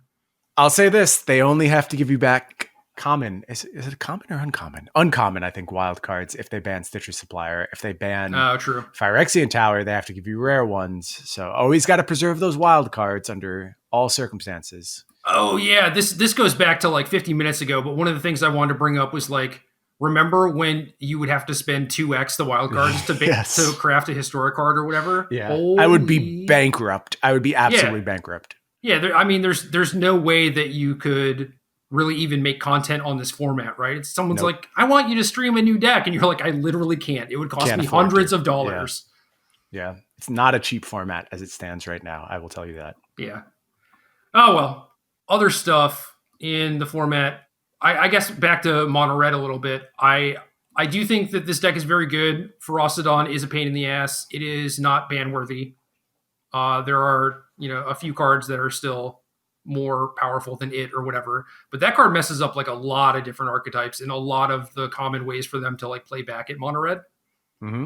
So have been very, very impressed with that card and this deck overall. I think that they're still playing a decent amount of pretty bad cards. But, anything in particular come to mind that just feels like it shouldn't be part of this whole equation? Just skewer the critics always. Okay. And I don't know. I'm looking at a lot of the lists, and Gigantha just doesn't make a lot of sense to me. And like, not sideboarding Chain Whirler maybe to enable Gigantha or whatever. I don't know. Stuff like that.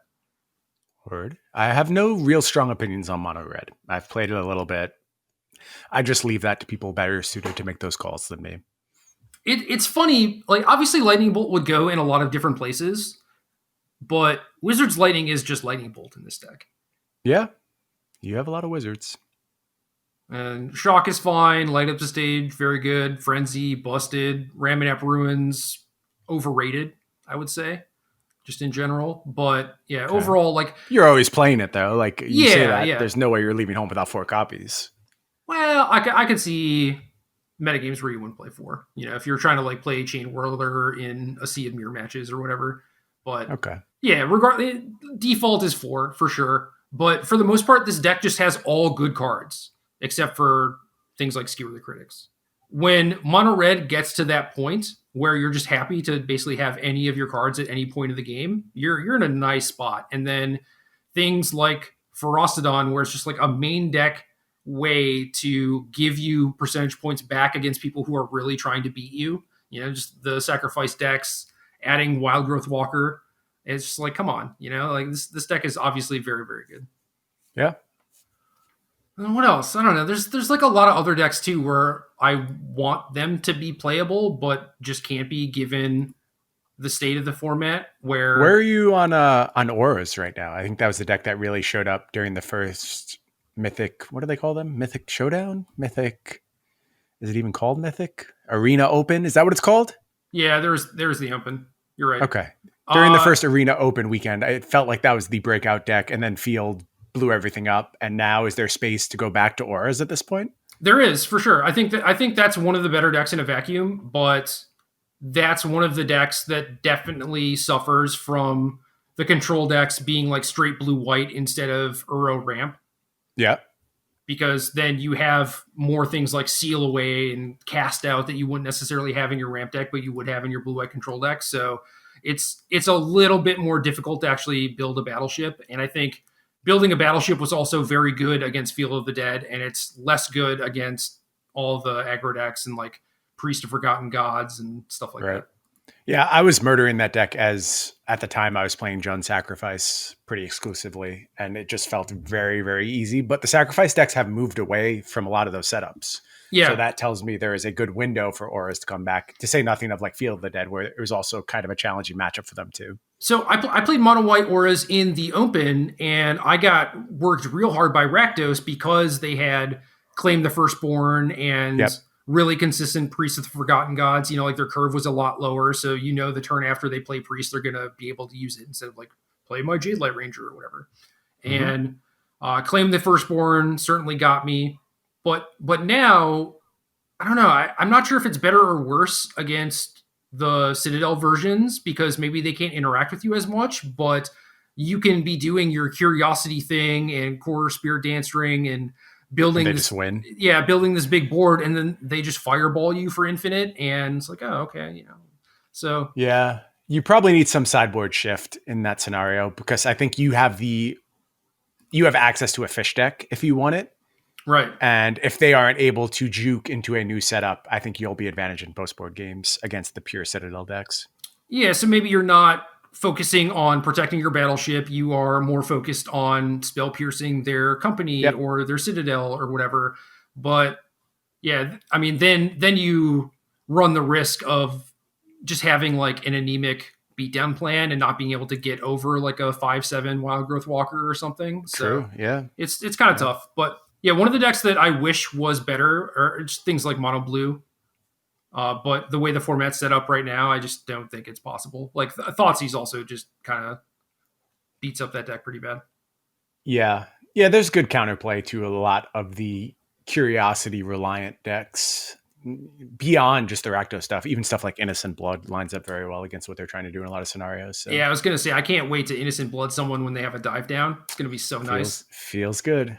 I wouldn't know. I haven't done that yet, but I've cast a few Innocent Bloods. Dude, I haven't cast an Innocent Blood in like 20 years. It's a hell of a feeling. It still feels exactly the same as it used to in like Odyssey mono black. Yeah. Constructed. That was the deck that got me back to competitive Magic because I built it on Magic Online as my first like standard deck. Oh yeah, I remember this. In like 2002, I guess it would be. But I had to use Frozen Shade as opposed to Nantuku Shade because I did not have the money for Nantuku Shade. I still won a ton. Didn't matter. Those were like 9 tickets, man. It's not cheap. No. Nantuku Shades were a lot back then. That was like a premium Magic card. It was probably like 20, 30 tickets. Yeah, maybe I'm remembering like a little bit after the fact where they tanked when it a little died bit. down. And now they're just, you try and sell one to a bot and it's like you see point and then like 10 zeros and then like a 2 or something. The bot laughs at you. Yeah. The bot's like, fine, I'll take your garbage and give you basically nothing.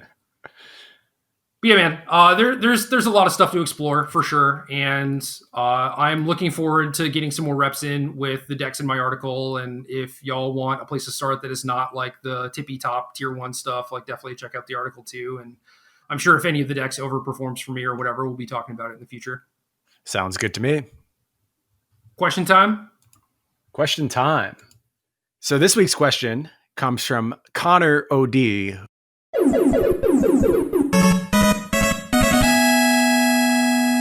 This feels a little bit like a conflict of interest. Dude, we've done 200 episodes. Granted, not all of them have had a question, but it's not rigged, okay?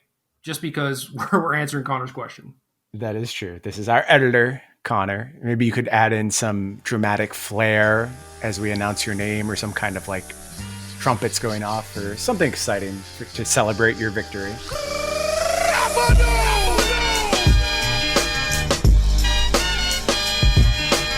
Connor might be the only person who I know has listened to literally every episode. That's true. He's only taken he's taken a couple episodes off, right? Like for the birth of his daughter. That was it. That's the only time Connor ever took any time off. Yep. So I don't know if he's actually like listening, but he's definitely had to listen to them. So I'm listening.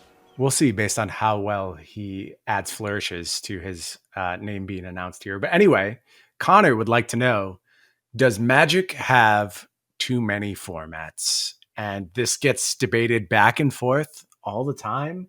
I know you and I have kind of flip-flopped on this. Not even flip-flopped. We both love to build decks and we love new sandboxes and we get excited every time one shows up. But if you ask me right now, does Magic have too many formats? My answer is a slam dunk yes. There's just too much to keep track of, especially given the fact that there's no real organized play driving any of this stuff. My answer is hells yeah. And I've definitely felt at times that there have been too few formats, or it's just like, well, the way Magic is now, if standard stinks or there's about to be a new set, like the format's going to change, there's about to be a rotation or whatever, I just have nothing to do. And now is a time where I have too much to do, which is kind of cool. But it also means that if we're doing a podcast on one format per week, we're also alienating a lot of people, which also stinks. And I think that Magic should have standard, like a rotating format. They should have something like Modern, that's, this non-rotating format that is semi-recent. And honestly, maybe Pioneer is like a better example of that, but Pioneer probably won't take off because people are already invested in Modern. And Right. then you should have things like Legacy where you can play it if you want to, but no one's really going to talk about it. And yeah, right now there's Pioneer, which initially I think cannibalized people from Standard and Modern, which, when you're introducing a new format and the net result is not like more people are playing Magic, it's the format is cannibalizing from your other formats, that's probably a bad thing. And then they had to like go ahead and make Historic too, which granted, I think like Pioneer is probably a fine idea. And in a vacuum, Historic is a fine idea because it's on Arena and we need something to do with our older cards or whatever. But both existing at the same time is pretty bad. Yeah. So Yeah, no dispute on my end. I think that either one in and of itself is completely acceptable. The two together, I don't know what we're doing here. I think we didn't need Pioneer. I enjoyed it. I liked it, but I don't know. It was also weird because it kind of came out of left field. We were not expecting there to be any sort of announcement like this. And I don't know, the format just started off with like no ban list, which kind of indicated to me that they hadn't done the work behind it. I don't know. I don't know exactly what happened, where that format came from. And then now Historic exists on Arena. I like it. I like the fact that it is being curated to some degree. I don't necessarily like how it's being curated in a lot of instances, but I do like the fact that it exists and it's continually being like fresh and not just like Pioneer missing a bunch of sets or whatever. But now that we have Historic, I don't know. Like their goal is to like eventually get Pioneer on Arena, and what I think they should do is like keep Historic and kill Pioneer. I agree with you. That has been where I've fallen for a while now. But it's kind of mind-blowing if you actually just sit and list all the ways you could play Magic right now in the midst of a pandemic where like there should be challenges towards playing Magic. And there are very real challenges. Like we're basically locked out of stores. But if I wanted to just play Magic and didn't really care about how I did so, my options right now would be Standard, Historic, Pioneer. If I go to Magic Online, I get Modern and Legacy and Vintage. And then there's some kind of new weird draft that they introduced today that I don't even know the specifics of, but it's like solo drafting and you always have a fresh pack and you take 2 picks every time. And then there's then there's all the typical forms of draft that exist on Magic Online. Then you go to Arena and you can draft Amonkhet Remastered. You could also draft, I think, M21 right now, but I don't even know if that's true because there's too many things to keep track of. You should always be able to draft the current set, and they make it so that you can't do that, and I don't know why, but whatever. Yeah, so like we are two of the most invested people in Magic on the planet, and I can't tell you all the ways you can theoretically play right now. So that feels like too much. And I'm not sure the benefit of all this. And all of this, I didn't mention like the actual most popular format, EDH, which is struck hardest by the pandemic, I think, but people are still finding ways to go through that. And also like it's going to be like this Commander Legend set, which is draftable. It's going to be playable as a multiplayer draft set on Magic Online. So that's opening up a whole new window, quite frankly. And if it's successful, it could be a real game changer. Yeah. I mean, that's something that's been missing from the digital Magic space for a long time, or these kind of social EDH type spaces. So if that is successful, I think we've gone even further down the rabbit hole, and it can be overwhelming. I like providing choice to people, but you have to be cognizant of choice fatigue. I read a really interesting article today, actually, it was over on Kotaku, about someone who was singing the praises of a handheld system they bought because it used cartridges. And their point was, when I'm on my computer with my Steam account and I have access to hundreds and hundreds of games, and the paralysis that comes with it. And it's true. It's like a real thing. Having your options limited can be useful in terms of, okay, this is what I enjoy right now.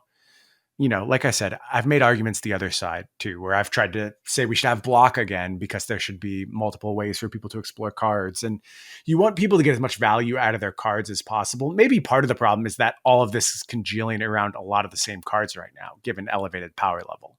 So like I can go play Uro in Modern, or I can Yeah. play it in Standard, or I can play it in Pioneer, and it all kind of feels the same. And that's a really big choke point for the diversity of experiences you usually get from these things. So maybe step one is address that issue and get more diversity of play experience back. Step two then is think about what each of these formats is accomplishing. Make sure each one has unique goals, has clear goals. We've talked about that before. And then go down that path and be sure you're providing for what your players actually want and not just providing them with decision paralysis. Yeah, there's a lot of history I could cite here. One of the things being, I don't remember the exact thing that was going on at the time, but there was a very old complaint on Magic Online about like just some of the queues not being there, or some of the queues getting cut down or whatever. And I think it was Lee Sharp who was in charge of the messaging at the time, and he was the person who was noting that it was just like every queue has 3 people waiting in it or whatever. Yep. And it's just like that's not okay, right? So we should just cut this down. And that's a good idea. That is a very like self-aware thing to notice and just be like, oh yeah, this is our product. This is how people are interacting with it, and this is not behavior that is good for anyone, really, you know?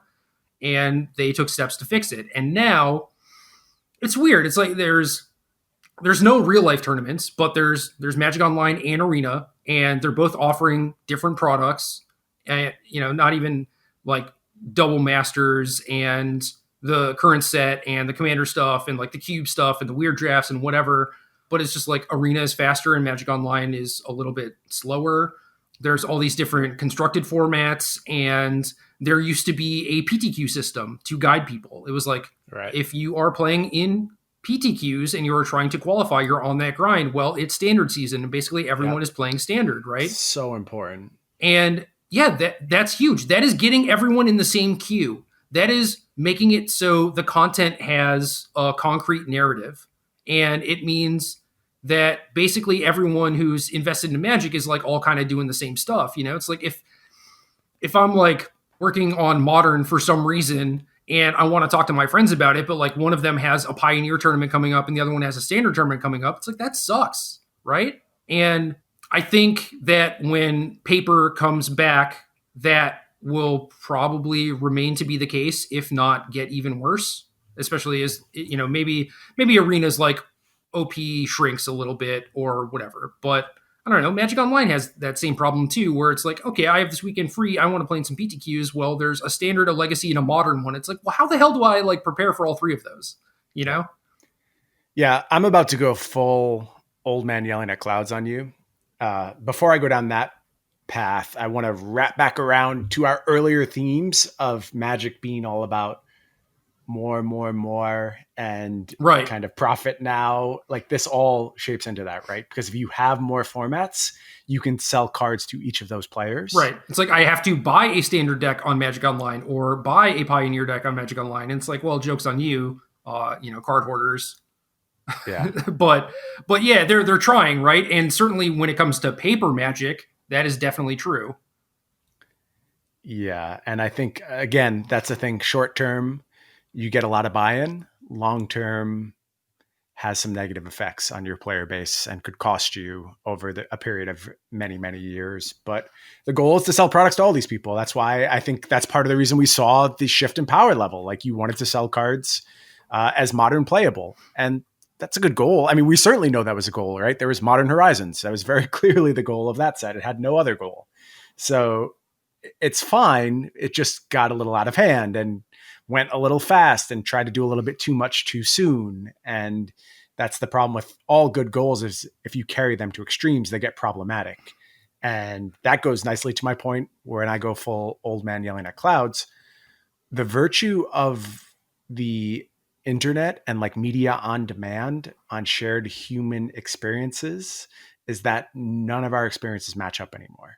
Like it used to be everyone watched the same shows at the same time. And the entire like cultural, you think about cultural phenomenons, like for whatever reason, the Seinfeld finale is popping into my head right now because I'm old enough to remember that. But I like remember going to school and it's all anyone talked about because it was something everyone in the culture experienced at the exact same time. But the PTQ system was also a reflection of that. And it was also geographically based too. So all of the people I knew in the Northeast region were focused on standard. And I could message all my friends and I knew we were all thinking about the same thing and trying to win the same tournaments. And it really formed a community and it formed bonds and it formed narratives. Like you said, like I would go on Star City and I know it's standard PTQ season. I'm going to hear all about standard. Maybe there'll be one outlier article and that's it. But everything is focused on this one goal that the entire Magic community shares. And there's nothing resembling that anymore. And in some ways, the freedom of choice and the complete wealth of options is good. It feels nice to have that. And in other ways, it's taking away from a lot of shared experiences. So what's the perfect balance? I don't know, but it does feel like we've gone way too far down the path of too many formats at this point. Yeah, I agree. I think it's kind of funny too how they inadvertently shot themselves in the foot, where it's like, oh, we want to do all these different formats and sell people different Magic cards, and then there are things like Oko and Uro that are just multi-format all-stars. So it's like, well, I have my $70 Uros, so I guess I just play basically like the same deck in Pioneer as I do in Standard and don't really have to buy that much. Like, joke's on you. Yeah, it's interesting. I mean, that's probably beneficial though still because it reaches to more total players as opposed to one player who buys 4 or 5 decks. Like if you think of the way most people engage with Magic, you'd rather hit as many players as possible than try and get that one whale who's invested and owns everything. Yes, but if you have a person who has the time to play Standard and Pioneer or, multi-formats, right? Chances are that if they like Magic and they're engaging with Magic and they have the time to do those things, they're going to spend their time on it regardless. So you want cards that are like playable in Pioneer and Modern, but also not have them to be the best thing to be doing in Standard. Right. Because you want someone to play Uro in Standard and then like Jace the Mind Sculptor in Modern and keep those things kind of separate. Or, and then like have Uro be playable in Modern, but not the best thing that you can be doing.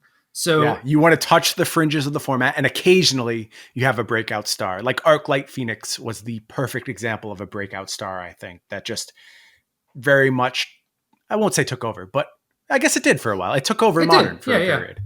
And I think that was a good thing because it was exciting. And it showed like there was always a possibility for a breakout star to hit this really huge format.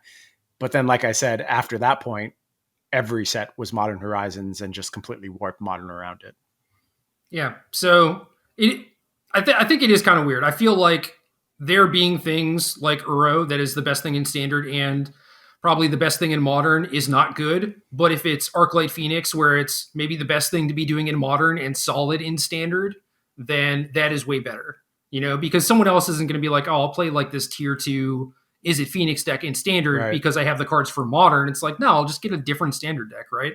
And then you get people double dipping in all of these formats. So obviously there's a point where someone is priced out.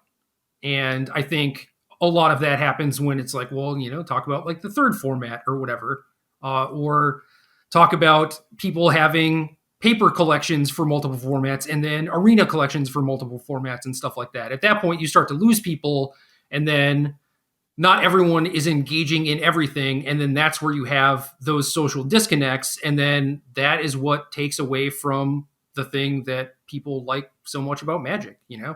Yeah. It hurts Magic as a lifestyle brand, which is, I think, Magic's most important asset long-term. Yeah. The fact that you can be a Magic player as your primary identity differentiates it from so many other experiences that I think it got swept under the rug, and it gets understated in the current era that I don't think people are really Magic players anymore. They don't identify that way. But if you ask me like who I was as a person going back a few years ago, I was a Magic player. And I think that it's a powerful statement for a brand to be able to make, and one that doesn't come easily. It comes with 25 years of hard work and sweat and properly serving your fan base and listening to people and giving thanks to people who paved the way to enable this lifestyle, and like the shining beacons of that lifestyle who went on to accomplish other great things were all important to show, look, you can be this Magic player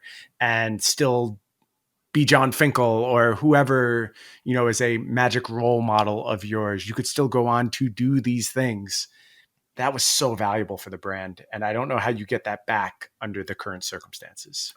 It's funny, like play the game, see the world was not quite there, right? And especially since they sort of butchered it when it's like PT Albuquerque or whatever. But now we have the phrase, it's not about the Magic, it's about the gathering. And it's like, that's also kind of close, right? Where it's like hanging out with your friends, blah, blah, blah. And that does obviously matter, but it is more so about, like you said, it being a lifestyle and you having those bonds that are created via shared experience. And now they are purposefully, inadvertently causing those bonds to sort of split a little bit, possibly a lot. And that's definitely not great. It's not. I hate to end things on a bad note. Think of something positive to say quickly. No, on the bright side, we have a lot of cool stuff to think about, Very true. Lots of formats to explore. Always busy, always working. Yeah. Magic has kept my mind occupied for 22 years or so. What more can I ask? And they're still doing it. So I appreciate that. And I also went through the ringer with a bunch of people and have those relationships that, probably aren't going to go away. But as far as forming new relationships from here on out, it's a little bit dicier, but I want people to be able to have the same positive experiences from Magic that I did, because it did shape my life in a huge way. Yeah. Saved my life. I always say that. Yeah. If people ever talk to me about it, I'm like, I don't know where I'd be without it. So like you said, I want everyone else to get that same opportunity. I was only able to get out of a shitty home situation via contacts that I made from Magic. Yep. That's it. I think that story echoes throughout the community, and you find a lot of people who found their people and their safety and their way of life in Magic. And I want to make sure they can continue to do that. Right. And now if it's like, well, I'm a pioneer and standard person and you're a modern and draft person, like this just isn't going to work out. And it sounds like a star-crossed relationship. Yeah. That's game.